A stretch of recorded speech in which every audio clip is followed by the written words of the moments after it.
Uma excelente tarde para você que está conectando no YouTube agora, uma excelente noite, uma ótima madrugada, um bom dia, que eu não sei a hora que você está assistindo, né? Mas ainda bem que você chegou aqui.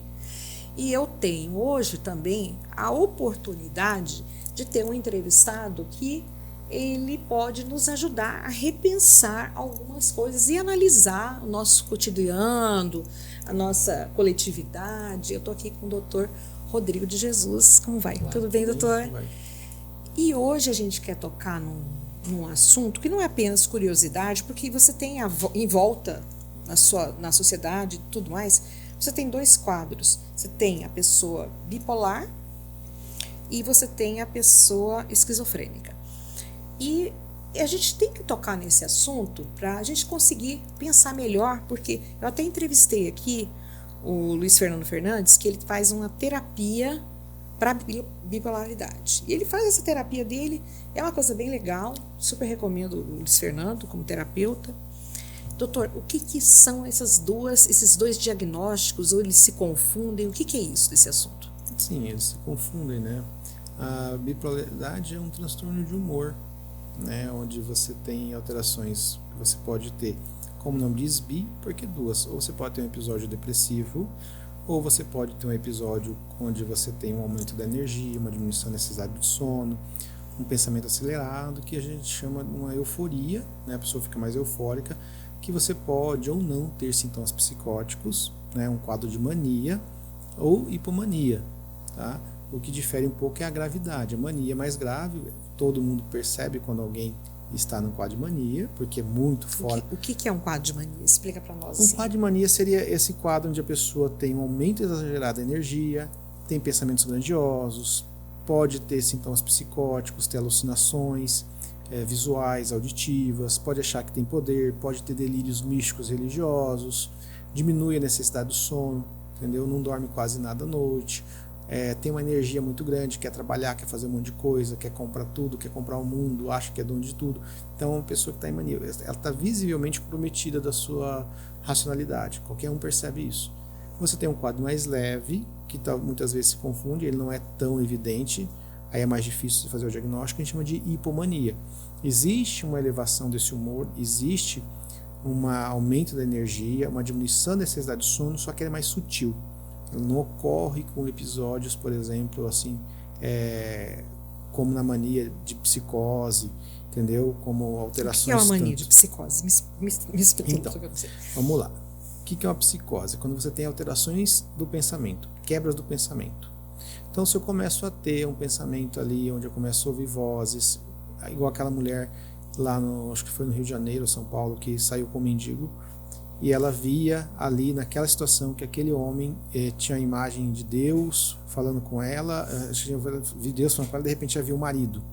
Então ela tinha uma alucinação tanto auditiva quanto visual.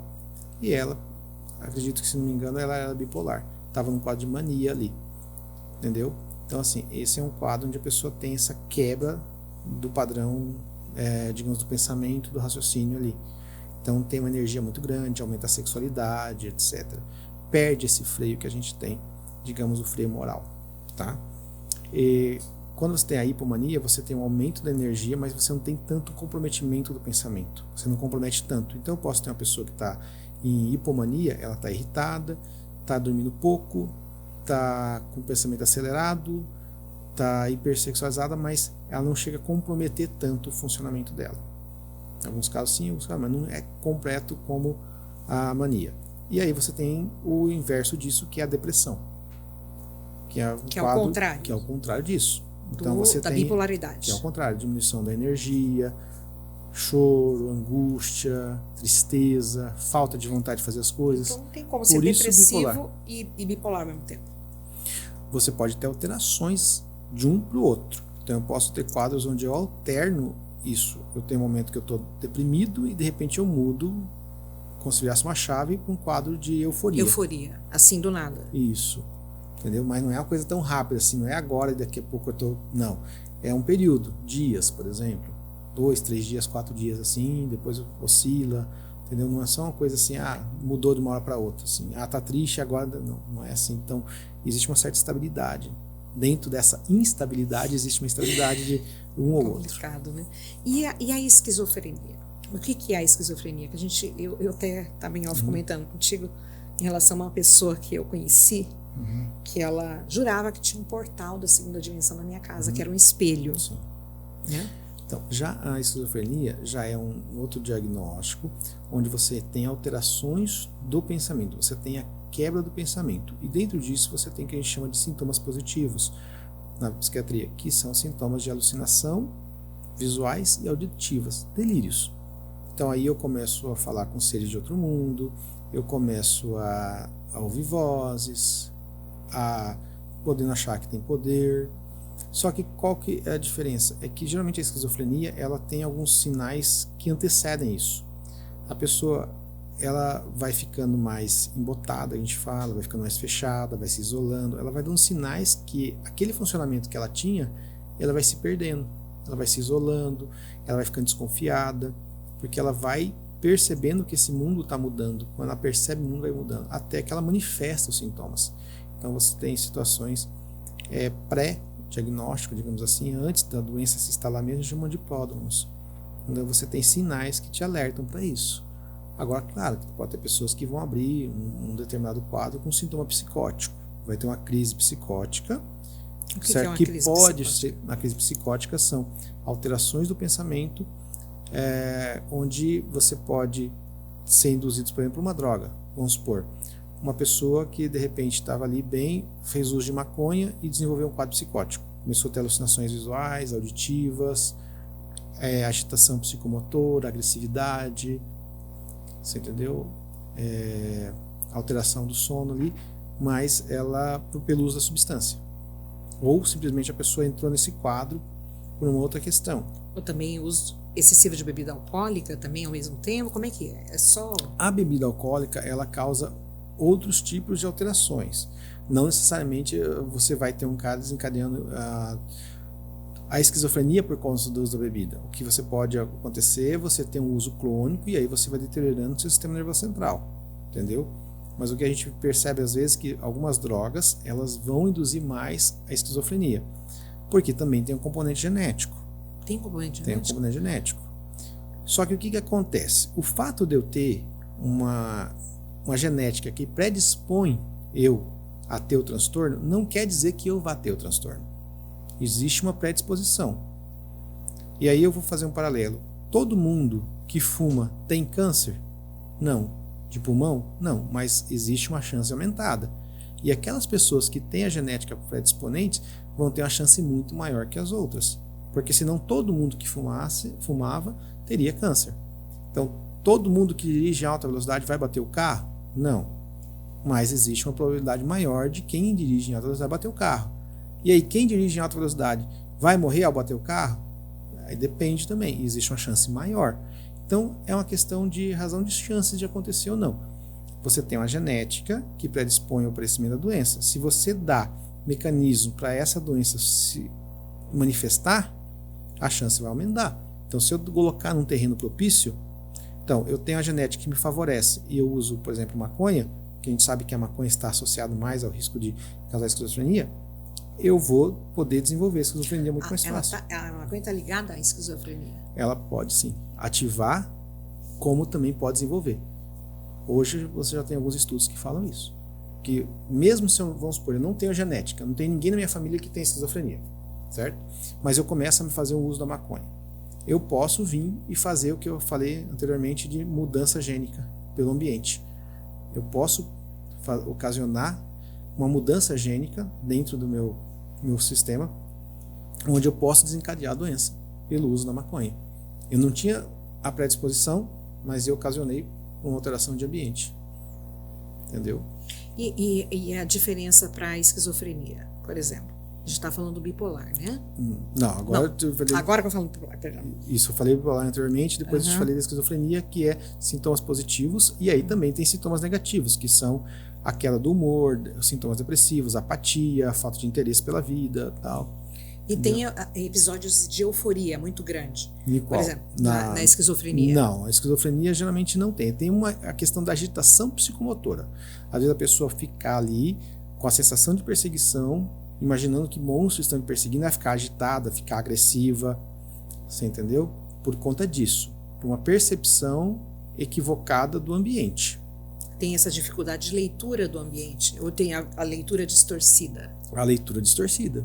Porque ela está tendo alucinações no seu campo visual, ela está tendo alucinações auditivas que estão falando com ela, por exemplo, falando que vão matar, que vai te pegar. Então tudo isso vai gerando estresse, vai gerando irritabilidade. Então, tem tratamento para esquizofrenia? Claro, tem. E hoje nós temos tratamentos muito efetivos. Muitas pessoas, elas ficam muito bem, vivem a vida normal. Com esquizofrenia? Com esquizofrenia. É com medicação só? Sim, você trata com a medicação para você coibir esses sintomas que não se manifestem e aí você vai fazer um tratamento a longo prazo. E a pessoa bipolar? Também. A pessoa bipolar vai fazer o uso de estabilizador de humor. Bipolar usa estabilizador de humor, você pode também usar outros medicamentos associados, vai depender de cada caso, mas em geral você vai usar estabilizador de humor. E na esquizofrenia você vai usar antipsicótico. Antipsicótico, por causa dos surtos. Exato. Só que, entenda bem, eu posso ter um paciente esquizofrênico que eu posso usar estabilizador de humor também. E ele é esquizofrênico. E eu posso ter um paciente que é bipolar e usar estabilizador de humor e associar um antipsicótico.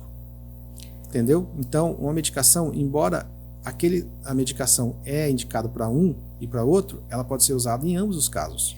E tem alguma coisa assim, que as pessoas falam, porque eu gosto de medicina natural. Tem alguma coisa da fitoterapia que realmente tem eficácia para esses dois casos, tanto bipolaridade quanto a esquizofrenia? Não, assim, o que a gente sabe hoje de efetividade realmente é o tratamento farmacológico, entendeu? O que vai realmente fazer modificação é o tratamento farmacológico, tanto para a bipolaridade quanto para a esquizofrenia. Claro que alguns tratamentos naturais, eles podem aliviar o estresse, podem melhorar algumas questões nesse sentido, e aí você também dá mais qualidade de vida e eventualmente você não ter crises que você teria.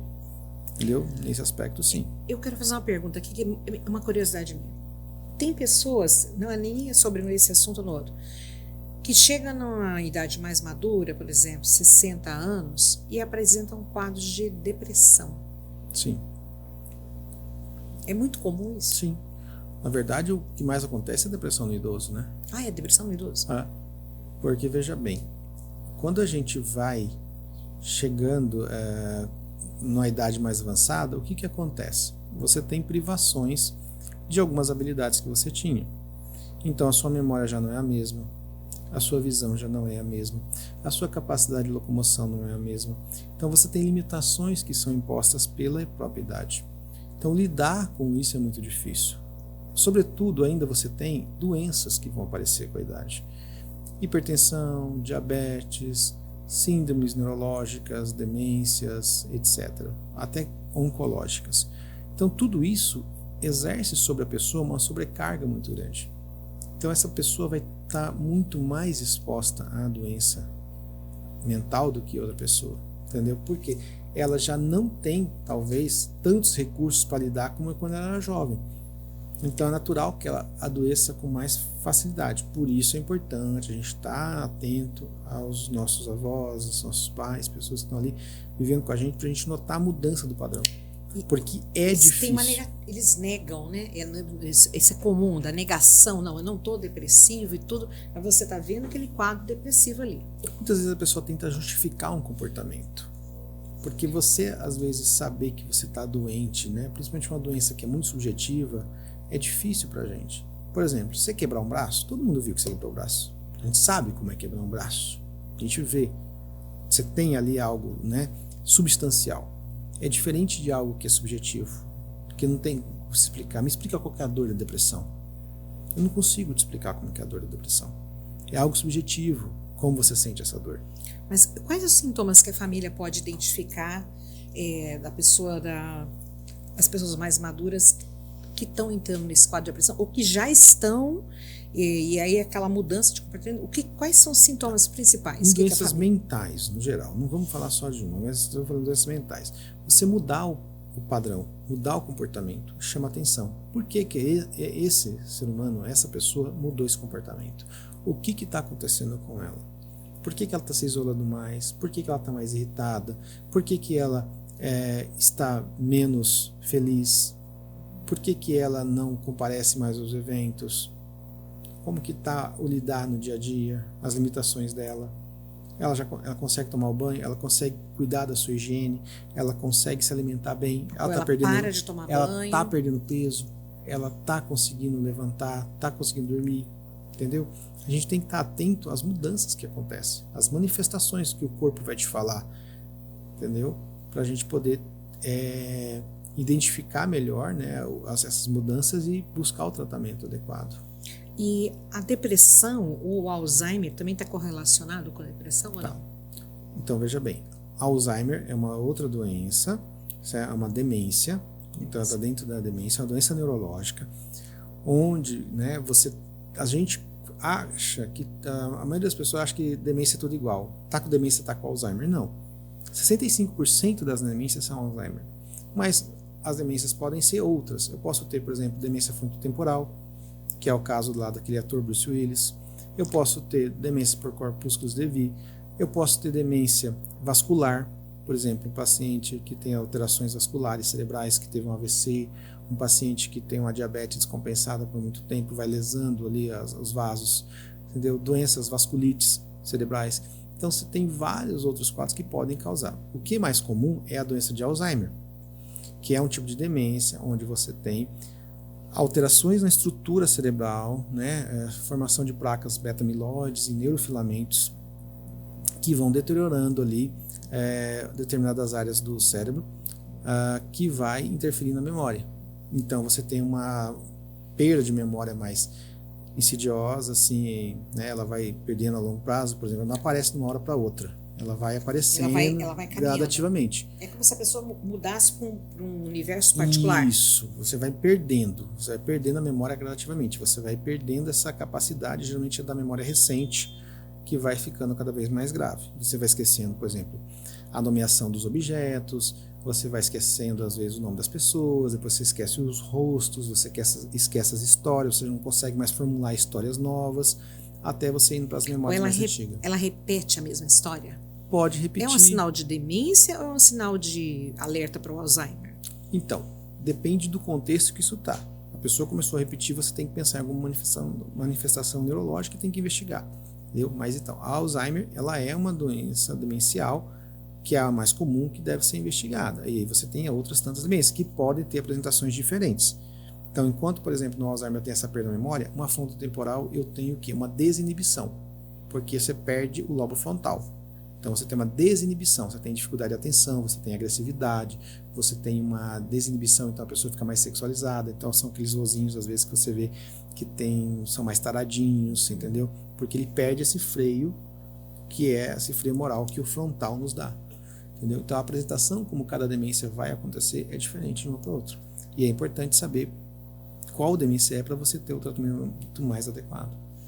E o familiar que identificou na sua família, que tem um quadro possível de demência ou de Alzheimer, qual que é a providência que ele tem que tomar?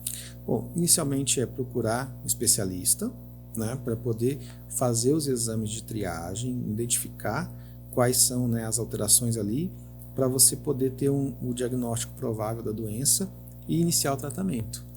Esse tratamento, ele tem efetividade ou ele é só um paliativo? Então, o tratamento até o momento para a doença de Alzheimer é o tratamento para que você consiga diminuir a agressividade da doença. A doença vai permanecer, ela vai continuar, porém a evolução dela vai ser mais lenta. Então você vai ter menos perda de memória, menos comprometimento ao fazer uso das medicações. E o que o senhor aconselharia, por exemplo, a familiar dessa pessoa Porque ela se recusa também, ela também se recusa ao tratamento. Ela fala que ela não tem nada, mas ela não lembra nem o que ela tem, né? Sim. Bom, aí já é um quadro bem mais sério, né? Já tá, porque às vezes as pessoas vão procurar ajuda lá no começo. Não tá lembrando onde deixou as coisas, aí uma pessoa funcionava muito bem, a família já vai procurar ajuda, já vai procurar entender o que aconteceu com aquela pessoa que funcionava, que cozinhava, fazia tudo e de repente não está conseguindo fazer mais. Então essas pessoas até conseguem levar no médico e fazer um diagnóstico porque você tem algo que é muito evidente ali. Pode ter uma certa resistência, mas a maioria dos casos que eu vi, os pacientes acabaram indo. Mesmo contrariados, eles acabam indo, entendeu? Pode até negar a doença, mas quando você aplica os testes, né, para você avaliar essa memória, avaliar esse quadro, você percebe declínio cognitivo. Muito importante estar cuidando da saúde mental, né? Com toda razão, com toda certeza. O que o senhor aconselharia? Você pode falar nessa câmera aqui. O que o senhor aconselharia para ter uma boa saúde mental?